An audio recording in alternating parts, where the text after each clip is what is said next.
Um dia na rotina de um monge copista na Idade Média. Bem-vindo ao Viajante Dorminhoco, onde histórias ganham vida e o passado se torna presente. Prepare-se para uma jornada imersiva pelos corredores silenciosos de um scriptorium medieval, onde cada palavra escrita era um ato de devoção e paciência infinita. Olá, viajante dorminhoco. A noite chegou, trazendo consigo uma oportunidade única de mergulhar em um tempo distante, onde o conhecimento era preservado letra por letra, onde o silêncio era sagrado e cada dia seguia o ritmo imutável dos sinos e das orações. Antes de começarmos nossa jornada através dos séculos, um pequeno pedido: inscreva-se no canal para não perder nenhuma das nossas viagens temporais. Curta este vídeo se você aprecia histórias que transportam a alma para outros tempos e lugares. E ative o sininho de notificações.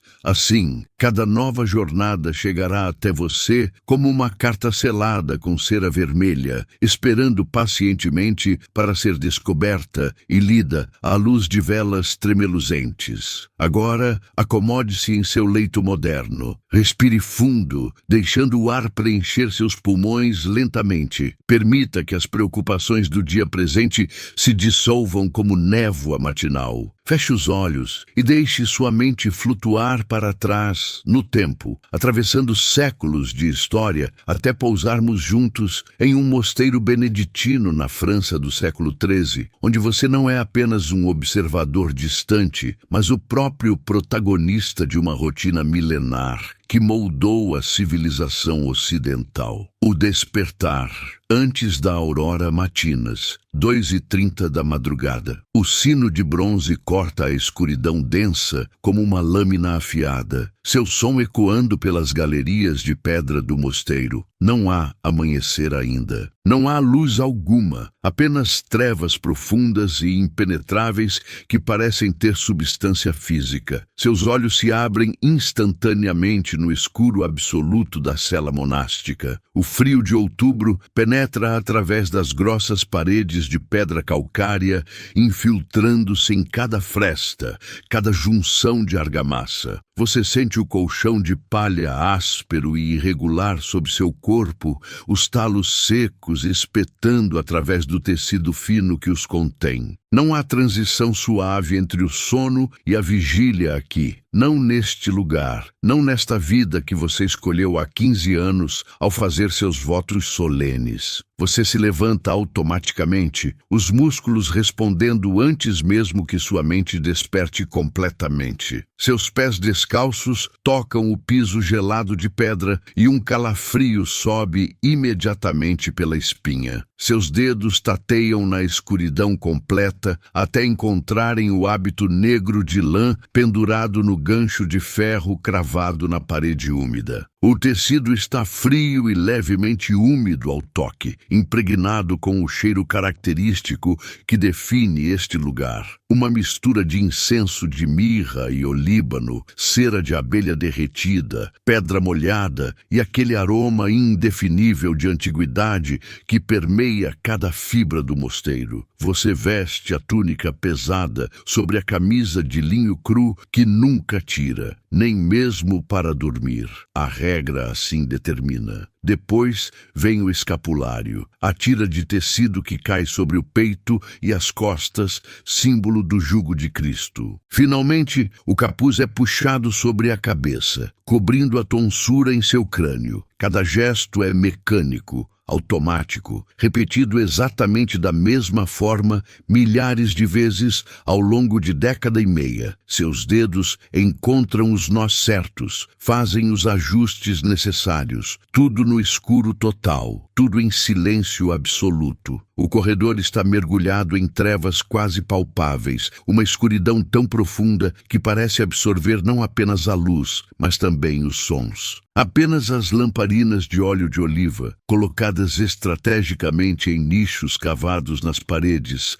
a cada 10 passos, projetam círculos trêmulos e amarelados de luz fraca que mal conseguem empurrar as sombras. Você caminha em fila indiana com seus irmãos, todos silenciosos, espectros negros deslizando sobre a pedra. Apenas o som suave e rítmico dos pés arrastando sobre o piso frio e o farfalhar quase imperceptível dos hábitos de lã roçando uns nos outros. Ninguém fala. A regra de São Bento proíbe terminantemente conversas desnecessárias. E neste horário sagrado da madrugada, o silêncio não é apenas uma regra, é absoluto, quase palpável, carregado de significado espiritual. A ociosidade é inimiga da alma. Por isso, em certas horas, os irmãos devem ocupar-se com o trabalho manual e, em outras horas determinadas, com a leitura divina.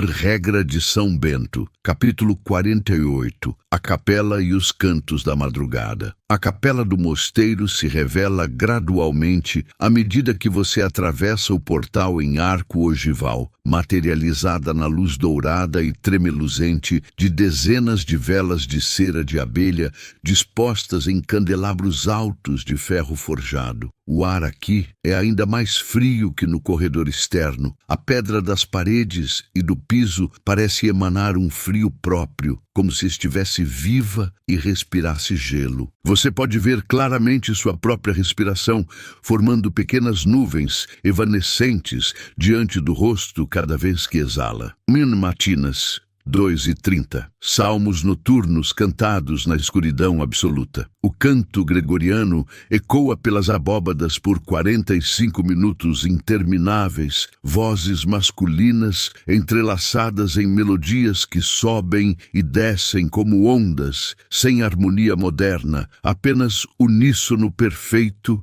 e ancestral. Dois laudes, 5 horas. Os primeiros raios hesitantes do sol começam a tocar os vitrais no alto das paredes, transformando-os lentamente em mosaicos luminosos de azul cobalto, vermelho carmesim e dourado. Cânticos de gratidão pelo novo dia que desponta, pela luz que retorna, pela misericórdia divina renovada. As paredes de pedra calcária sobem em linhas verticais imponentes, até arcos ogivais góticos que se encontram no teto abobadado, desaparecendo na penumbra das alturas onde a luz das velas não alcança. Vitrais magníficos, obras de artesãos que dedicaram anos a criar cada peça de vidro colorido, ainda estão invisíveis na escuridão da noite, mas aguardam pacientemente o amanhecer para projetarem seus mosaicos de luz colorida sobre o piso de lajes gastas por séculos de passos devotos. Você toma seu lugar designado no coro dos monges, de pé junto aos outros irmãos. Não há bancos onde sentar, nem almofadas para ajoelhar. Ficar de pé durante todas as horas de oração, e elas são muitas ao longo do dia e da noite, é parte integral da disciplina monástica. Uma forma deliberada de manter o corpo alerta e desconfortável, impedindo que a mente divague ou que o sono retorne. O prior, um homem de 60 anos com voz grave e surpreendentemente ressonante, inicia o canto com as palavras imortais que abrem todos os ofícios divinos. Deus in adjutorium meum intende, domini ad adjuvandum me festina. Deus, vinde em meu auxílio. Senhor, apressai-vos em socorrer-me. Sua voz se junta ao coro coletivo, fundindo-se com as outras em uma textura sonora única e antiga. Não há harmonias no sentido que a música moderna conheceria. Todos os monges cantam exatamente a mesma melodia em uníssono perfeito, criando uma onda sonora poderosa que parece vir de um único organismo coletivo, uma voz composta de muitas vozes. As palavras em latim fluem de sua boca sem qualquer esforço consciente. Você as memorizou há tantos anos que elas emergem automaticamente como uma segunda forma de respiração, como se suas cordas vocais tivessem sido treinadas para produzi-las independentemente de seu pensamento ativo. O canto gregoriano que ressoa pela capela tem qualidade hipnótica e atemporal. As melodias são modais, não seguem as escalas maiores ou menores que dominam a música ocidental moderna. São modos gregos antigos, dórico, frígio, lídio, preservados através dos séculos pela tradição oral e, mais recentemente, pela notação quadrada em pergaminho. Os tons parecem flutuar,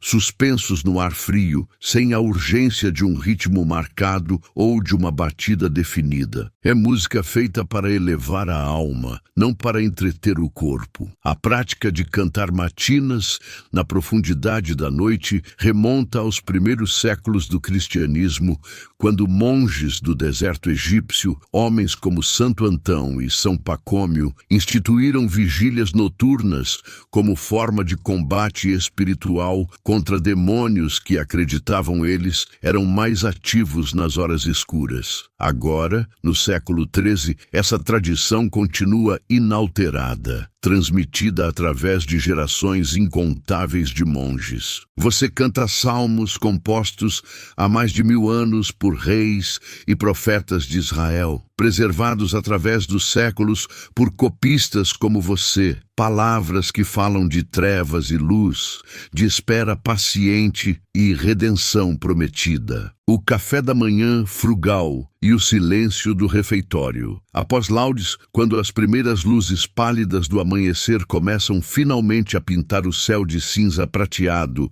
através das janelas altas e estreitas, você e os outros monges dirigem-se em procissão silenciosa ao refeitório para a primeira refeição do dia. É uma sala retangular e austera, com teto de vigas de carvalho escurecido pela fuligem de décadas, mesas compridas de madeira pesada desgastadas por gerações de uso e bancos simples, sem encosto algum, ladeando as mesas de ambos os lados. Pão de centeio denso, escuro como terra molhada, levemente azedo devido à fermentação natural lenta, assado 3 vezes por semana no grande forno comunitário de pedra, aquecido a lenha. Cada monge recebe um pedaço rigorosamente igual do tamanho exato de um punho fechado, nem mais, nem menos. A crosta é dura o suficiente para machucar as gengivas, se você não tiver cuidado ao morder. Cerveja fraca. A água dos poços e rios não é confiável. Pode carregar doenças invisíveis que causam febre e morte. A cerveja fermentada pelos próprios monges com cevada cultivada nos campos do mosteiro tem baixíssimo teor alcoólico, apenas o suficiente para tornar o líquido seguro para consumo. É a bebida padrão da manhã, servida morna em canecas de barro. Mingau de aveia, cozido lentamente durante toda a noite anterior em um grande caldeirão de cobre pendurado sobre brasas mornas, temperado apenas com um toque mínimo de sal marinho. Nenhum açúcar, nenhuma especiaria cara, nenhum luxo. Quente, reconfortante em sua simplicidade, mas deliberadamente desprovido de sabores intensos que pudessem estimular os sentidos ou despertar o apetite carnal. Nas paredes caiadas de branco, afrescos desbotados pelo tempo retratam cenas da vida de Cristo e dos santos mártires. São Sebastião crivado de flechas, Santa Catarina e sua roda de tortura, São Lourenço sendo assado vivo. As cores já não são vibrantes. Séculos de fumaça de velas e umidade constante as transformaram em tons pastel pálidos, fantasmas do que foram. O silêncio continua absoluto e inquebrantável. Apenas um único monge tem permissão expressa para falar durante as refeições. Aquele designado pelo abade para fazer a leitura sagrada que acompanha toda a refeição comunitária. Hoje é Frei Anselmo, um homem idoso de 70 anos com barba branca esparsa e voz trêmula, mas surpreendentemente clara. Ele está de pé em um púlpito elevado de madeira de carvalho entalhada, posicionado estrategicamente para que sua voz alcance todos os cantos da sala. Lê em latim fluente de um texto filosófico de Santo Agostinho de Hipona, especificamente do livro 11 das Confissões, onde o santo certo bispo norte-africano medita profundamente sobre a natureza enigmática do tempo. Quid est ergo tempus? O que é então o tempo? A voz de Frei Anselmo pergunta retoricamente, ecoando as palavras escritas há 800 anos. Si nemo esmi quaerat, scio, se quaerente explicare velim, nescio. Se ninguém me perguntar, eu sei.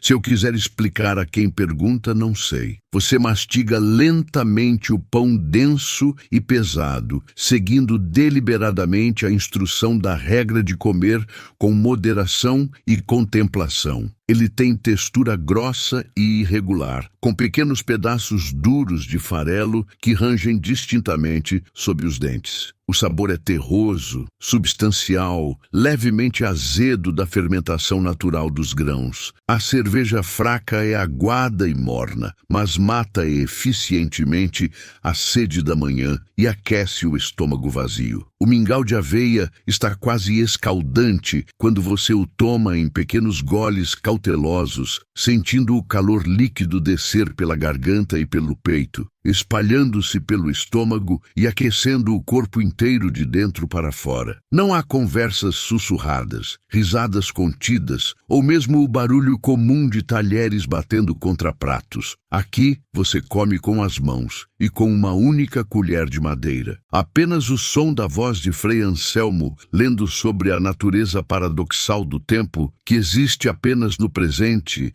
mas contém simultaneamente memórias do passado e expectativas do futuro, o farfalhar ocasional de hábitos quando alguém se move, e o ruído discreto e inevitável de mastigação e deglutição coletivas. Esta disciplina rigorosa do silêncio não é opressão, você descobriu ao longo dos anos. É, estranhamente e contrariamente à intuição, libertadora. Sua mente não precisa se preocupar com interações sociais complexas, com dizer exatamente a coisa certa no momento certo, com interpretar expressões faciais sutis ou entender insinuações verbais. Há apenas você, a comida simples e nutritiva diante de você e as palavras antigas e profundas de Agostinho flutuando no ar frio da manhã como fumaça de incenso. O scriptorium, seu templo pessoal de conhecimento, sanctuarium literarum, após a refeição matinal e a breve oração comunitária de terça, a terceira hora canônica do dia, cantada por volta das 9 da manhã,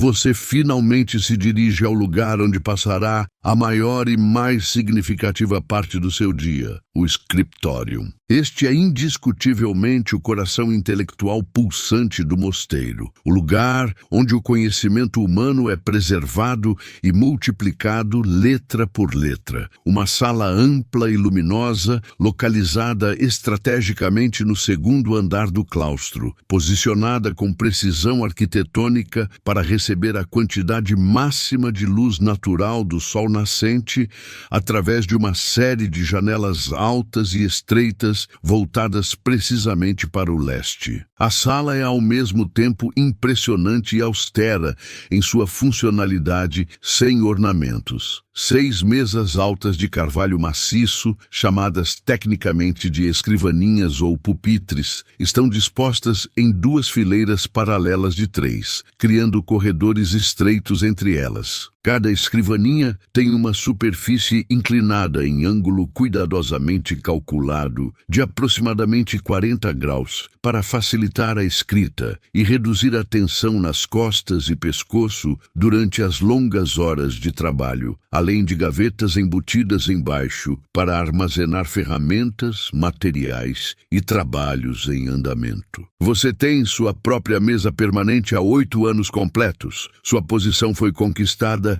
através de habilidade demonstrada repetidamente e paciência comprovada em testes rigorosos administrados pelo mestre do scriptorium. O cheiro aqui é distintivo, inconfundível, familiar como sua própria respiração, uma mistura complexa e estratificada de pergaminho fresco que tem um aroma levemente animal, lembrando couro curtido, tinta ferrogálica de noz de galha, com seu cheiro metálico e levemente ácido, cera de abelha pura usada para selar e proteger, e o perfume amadeirado profundo dos armários altos de carvalho, onde os livros finalizados e os volumes em processo são guardados cuidadosamente. É um aroma que você associa profundamente com propósito, com a obra sagrada de preservar e multiplicar o conhecimento humano para as gerações ainda não nascidas, para séculos ainda não vividos. Penas de ganso, aparadas em ângulo preciso de 60 graus, trocadas diariamente porque perdem o fio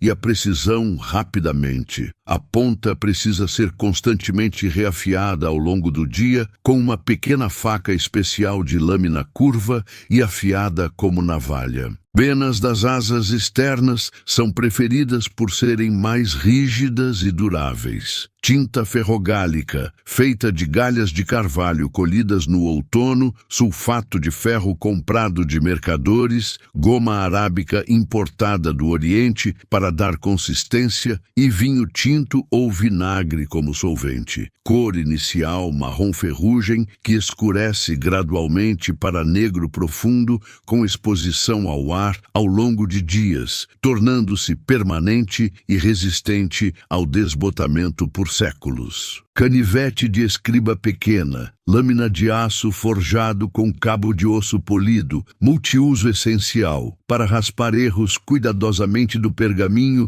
sem fazer buracos, afiar penas dezenas de vezes ao dia, alisar e polir a superfície de escrita e fazer pequenos cortes de precisão quando necessário. A lâmina é mantida tão afiada quanto uma lâmina de barbear. Você se aproxima de sua mesa designada e faz uma reverência silenciosa e profunda antes de se sentar, não por superstição medieval, mas por respeito genuíno e consciente. Este não é apenas um móvel ou uma ferramenta de trabalho. Este é seu instrumento sagrado de serviço a Deus, o meio pelo qual você cumpre sua vocação monástica. Sobre a superfície inclinada está o projeto no qual você trabalha há 3 meses completos. Uma cópia manuscrita integral das Confissões de Santo Agostinho. O exemplar original, um manuscrito precioso de 100 anos de idade, emprestado mediante juramento solene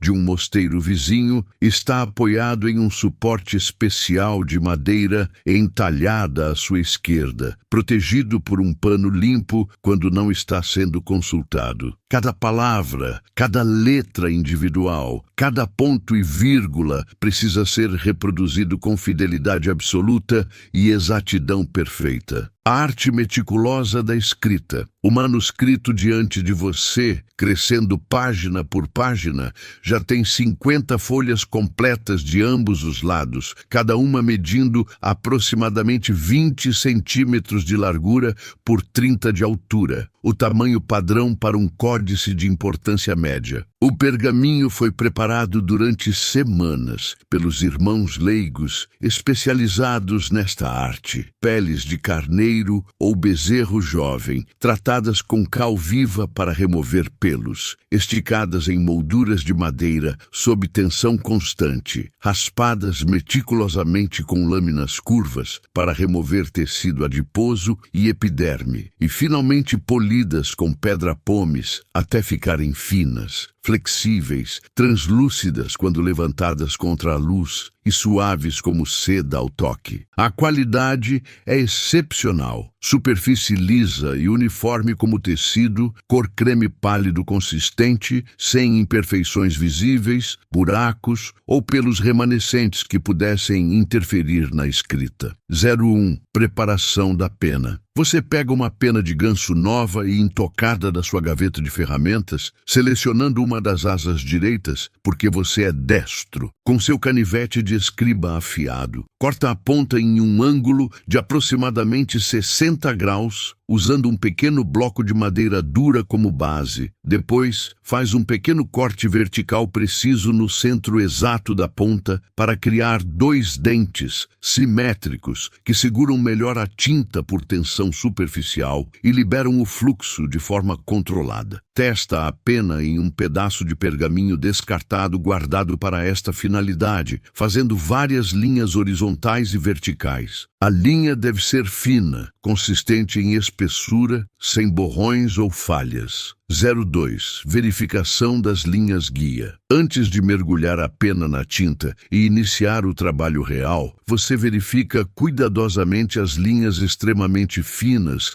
e quase invisíveis marcadas à ponta seca no pergaminho usando uma régua de metal e um estilete de osso. Elas guiam com precisão milimétrica a altura das letras e o espaçamento entre as linhas, garantindo uniformidade perfeita em toda a página e no manuscrito inteiro. Essas linhas são quase invisíveis ao olho humano normal, mas suas mãos treinadas durante anos as sentem instantaneamente sob a ponta sensível da pena. 03. Imersão no texto sagrado. Você mergulha a pena cuidadosamente no tinteiro de chifre de boi polido, girando-a levemente para cobrir ambos os lados uniformemente. A tinta tem consistência perfeita, nem muito espessa que entupa a pena, nem muito aguada que borre no pergaminho. Começa a primeira linha do dia com as palavras imortais. Domine Deus noster, em te confido. Senhor Deus nosso, em ti confio. Cada letra é formada com múltiplos traços deliberados e separados. Primeiro as hastes verticais principais, depois as curvas e arcos. Finalmente, os serifas decorativos no topo e base. A escrita é gótica textura quadrata, caracterizada por letras densas, fortemente verticais, angulares, quase arquitetônicas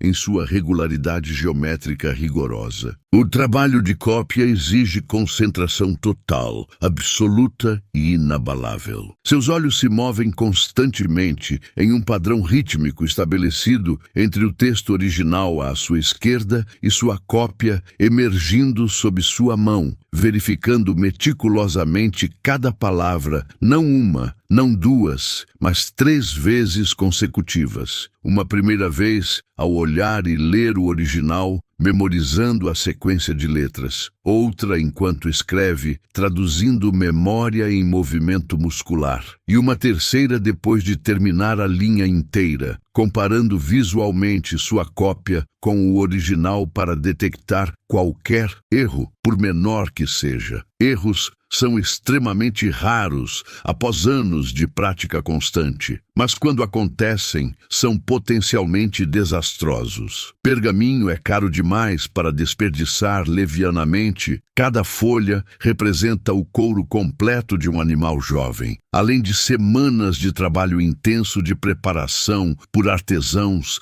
especializados. Um erro pequeno pode ser raspado cuidadosamente com a lâmina do canivete, mas deixa inevitavelmente uma área áspera e visivelmente diferente. Erros graves ou múltiplos erros próximos significam perder a folha inteira, que então só pode ser usada para rascunhos ou práticas. O tempo dissolvido. O tempo se dissolve completamente quando você está escrevendo com total concentração. A luz que entra pelas janelas altas muda gradualmente de ângulo e qualidade, caminhando lentamente pela parede oposta como um relógio solar silencioso, conforme o sol invisível cruza o céu lá fora. Você mal percebe. Sua consciência inteira se reduz a um ponto minúsculo de foco absoluto, a ponta delicada da pena tocando o pergaminho, a próxima letra a formar,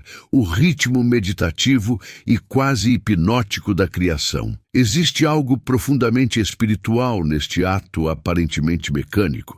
Você não está apenas copiando palavras mortas de uma página para outra, está permitindo que essas palavras carregadas de significado passem através de você, através de sua mente, através de seu coração, através de sua mão. Ao escrever sobre Agostinho, confessando seus pecados de juventude em Cartago, você reflete inevitavelmente sobre os seus próprios pecados, suas próprias fraquezas. Ao copiar suas meditações filosóficas profundas sobre tempo e eternidade, você contempla necessariamente sua própria mortalidade, o fato de que você também é uma criatura temporal caminhando inexoravelmente em direção à morte. O trabalho de cópia se torna oração encarnada, pensamento filosófico transformado em forma física e permanente. Aquele que escreve manuscritos sagrados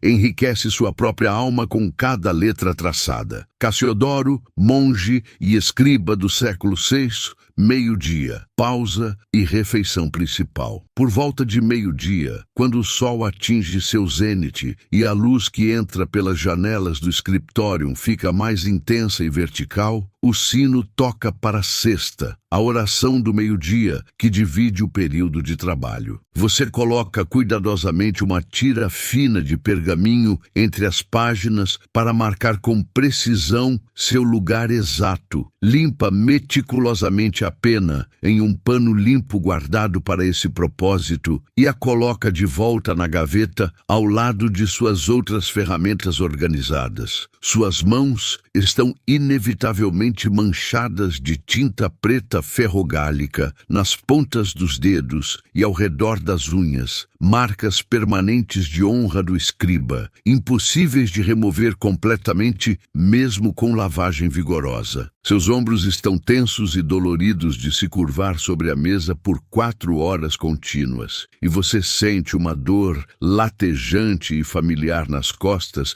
ao se levantar e esticar o corpo. Mas há satisfação profunda também, uma sensação de realização concreta. Você completou 4 páginas inteiras esta manhã, 4 páginas que existirão por séculos após sua morte, que serão lidas por gerações ainda não nascidas, que talvez influenciem pensamentos e almas que você nunca conhecerá. Sopa grossa de legumes, preparada em um enorme caldeirão de cobre sobre fogo de lenha. Hoje contém lentilhas marrons cozidas até ficarem macias, cebolas picadas que adicionam doçura, cenouras da horta cortados em cubos, nabos brancos que dão substância, alho poró fatiado, tudo cultivado pelos próprios monges nos campos e hortas extensas do mosteiro, temperada generosamente com ervas secas do verão passado, tomilho, alecrim, segurelha, que crescem em canteiros protegidos. Pão fresco de trigo, ainda levemente morno do forno de pedra, diferente do pão escuro de centeio da manhã. Este é feito de trigo mais fino, tem cor dourada, clara e textura mais macia e aerada. É um luxo relativo, permitido apenas na refeição principal. A crosta crocante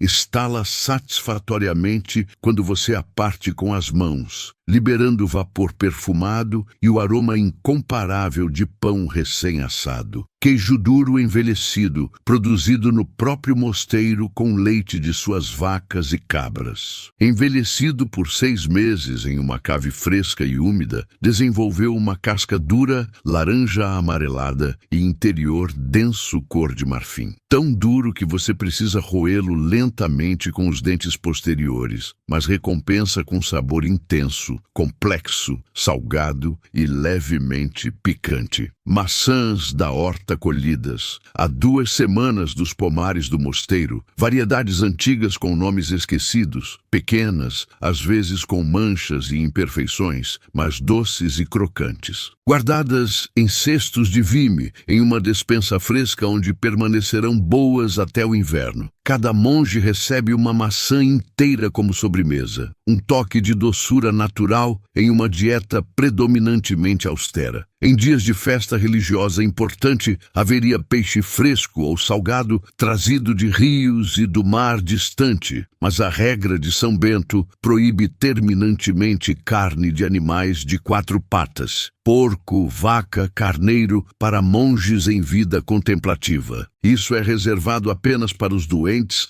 na enfermaria ou para os irmãos leigos que fazem trabalho físico pesado nos campos. A sopa é substancial, reconfortante, perfeita para o clima frio de outubro. Você pode identificar cada sabor componente em camadas. O terroso das lentilhas, a doçura suave das cebolas caramelizadas, a textura firme das cenouras, o tom levemente amargo dos nabos, tudo unificado pelo caldo saboroso e pelas ervas aromáticas. Enquanto come metodicamente, você ouve a leitura do dia. Hoje é das vidas dos santos compiladas por Jacopo de Varazzi, especificamente a história de São Jerônimo, o grande tradutor e erudito que viveu no século IV. A ironia não escapa a você. São Jerônimo foi ele mesmo um copista dedicado, um escriba que passou décadas de sua vida traduzindo e preservando textos sagrados, criando a Vulgata Latina, que agora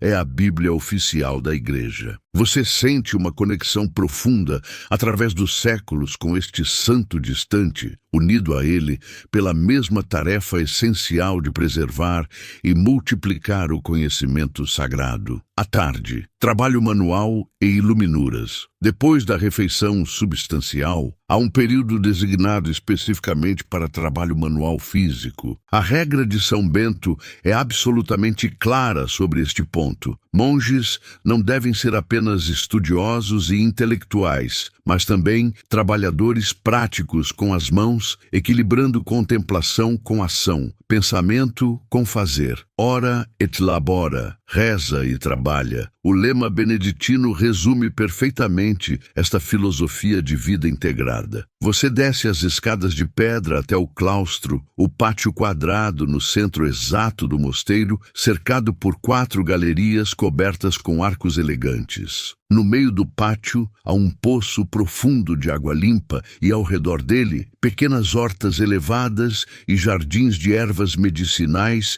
e úteis cuidadosamente cultivados. Hoje, sua tarefa específica é cuidar das plantas usadas para fazer tintas, pigmentos e corantes, recursos essenciais para o scriptorium. Você verifica meticulosamente os arbustos de Isatis tinctoria, a planta do índigo ou pastel dos tintureiros, cujas folhas verdes, quando processadas, produzem o azul profundo e rico usado para iluminuras especiais. Examina os açafrões tardios que ainda florescem, suas pétalas roxas delicadas, protegendo os estigmas vermelhos preciosos que, quando secos e moídos, darão o amarelo dourado intenso tão valorizado pelos iluminadores. Remove cuidadosamente ervas daninhas invasoras ao redor das plantas de ruiva, cujas raízes longas e vermelhas são colhidas, secas e moídas para fazer um pigmento vermelho alaranjado permanente. Verifica também os canteiros de malmequeres, cujas flores amarelas produzem um tom dourado mais suave, e as plantas de sabugueiro, cujas bagas roxo escuras dão uma tinta roxa temporária. Este trabalho físico ao ar livre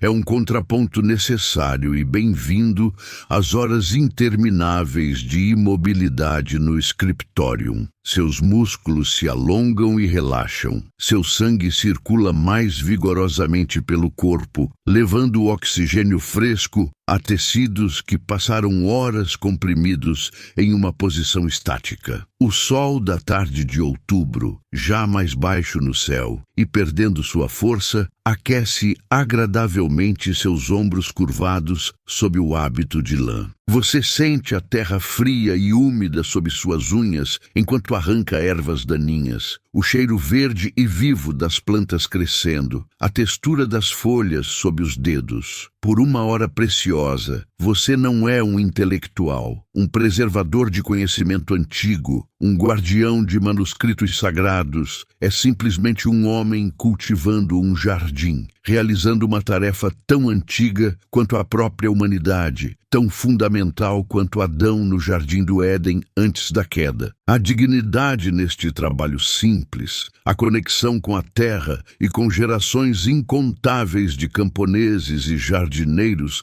que sustentaram a civilização com suas mãos. Vésperas, completas e o grande silêncio. O sino toca solene para vésperas, a oração do entardecer que marca a transição entre dia e noite. Você limpa cuidadosamente seus pincéis preciosos, um por um, em água limpa, depois em óleo, garantindo que nenhum pigmento seco arruine os pelos delicados. Fecha hermeticamente os potes pequenos de pigmento com tampas de cera para evitar que sequem ou sejam contaminados por poeira. Cobre reverentemente o manuscrito com um pano de linho limpo e branco para protegê-lo da umidade noturna que inevitavelmente se acumulará. No caminho para a capela, suas mãos ainda tremem levemente da concentração intensa e prolongada. Sempre tremem após horas de trabalho minucioso de iluminação, os músculos finos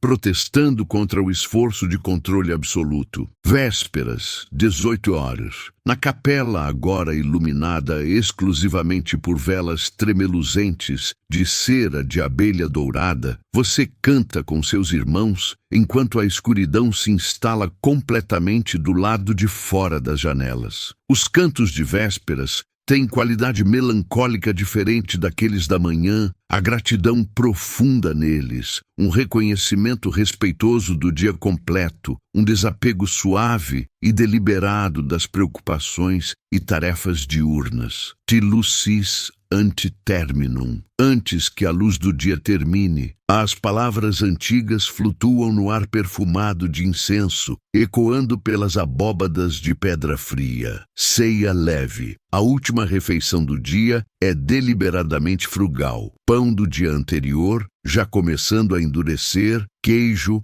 uma caneca de cerveja fraca. Alguns monges mais velhos recebem permissão para um pouco de vinho diluído com água por razões medicinais. A leitura é das Epístolas de São Paulo, sua prosa densa e teológica enchendo o refeitório silencioso. Completas das 20 horas. A última oração do dia é talvez a mais bela de todas, carregada de uma quietude profunda e sagrada, uma preparação espiritual para o sono. A capela está em penumbra quase completa, apenas algumas velas ardendo fracamente no altar distante. Você canta os salmos noturnos, pedindo proteção divina durante as horas vulneráveis e misteriosas da noite, quando acredita-se forças espirituais obscuras estão mais ativas. Há um versículo específico que sempre toca profundamente seu coração durante completas. Não importa quantas milhares de vezes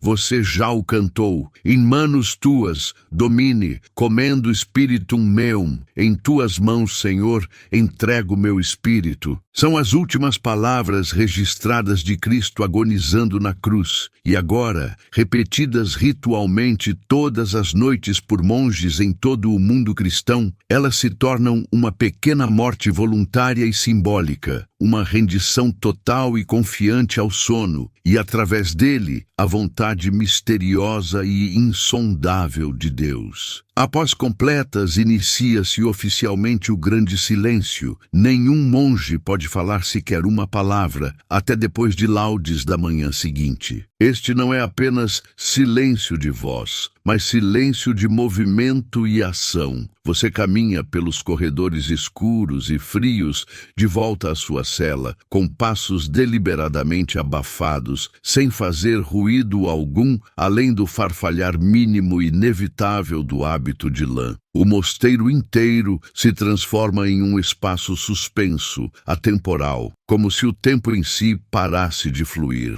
Reflexão na escuridão. Em sua cela estreita, você se despe lentamente do hábito pesado de lã, dobrando-o com cuidado automático e pendurando-o no gancho de ferro, deixando apenas a túnica de linho cru que serve como roupa de dormir. Ajoelha-se brevemente ao lado da cama para uma oração final, pessoal, não prescrita pela regra, suas próprias palavras a Deus. Você agradece especificamente pela saúde contínua das mãos, que são suas ferramentas de trabalho, pela claridade da visão sem a qual não poderia ler ou escrever, pela estabilidade da mente necessária para a concentração prolongada. Pede perdão humilde por momentos inevitáveis de impaciência durante o dia, por pensamentos fugitivos, de orgulho sobre a qualidade excepcional de seu trabalho. Lembra-se conscientemente de que tudo é para a glória de Deus, não sua própria. O sono do justo e a eternidade dos manuscritos. Você se deita finalmente no colchão de palha que farfalha e range sob seu peso, ajustando o corpo para encontrar uma posição minimamente confortável entre os talos duros. Puxa a manta de lã áspera e pesada até o queixo, sentindo seu calor gradual. O frio noturno de outubro já está se infiltrando inexoravelmente pelas paredes grossas de pedra,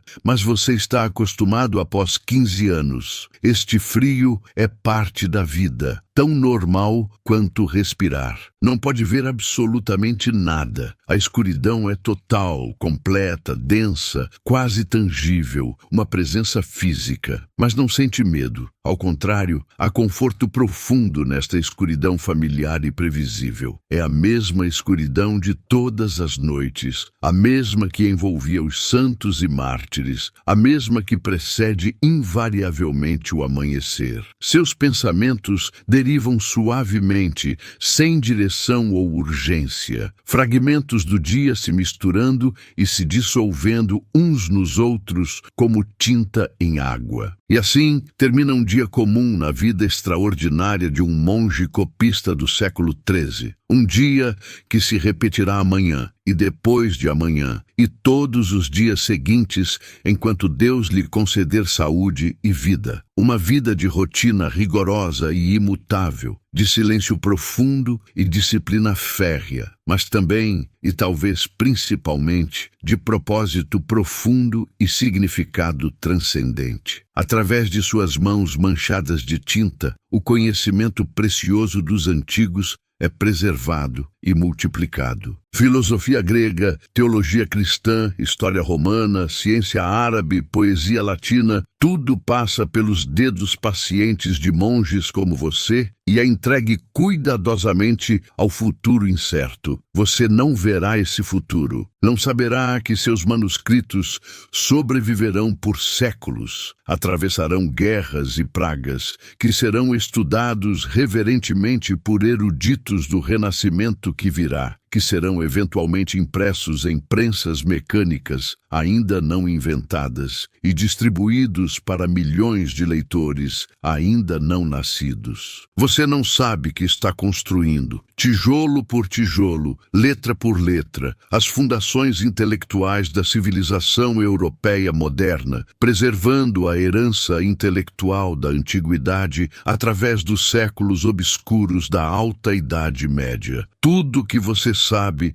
enquanto o sono finalmente o reclama suavemente, levando sua consciência para longe, é que fez seu trabalho fielmente por mais um dia, que deu o melhor de si, que serviu a Deus com as habilidades que recebeu. E isso para você é completamente suficiente. É tudo que importa. É tudo que sempre importou. Boa noite, viajante dorminhoco. Que seus sonhos sejam povoados por letras douradas e páginas iluminadas. Até a próxima jornada através do tempo. Inscreva-se no canal Viajante Dorminhoco para mais jornadas imersivas através da história. Curta, comente e ative as notificações. Compartilhe com aqueles que apreciam histórias que transportam a alma.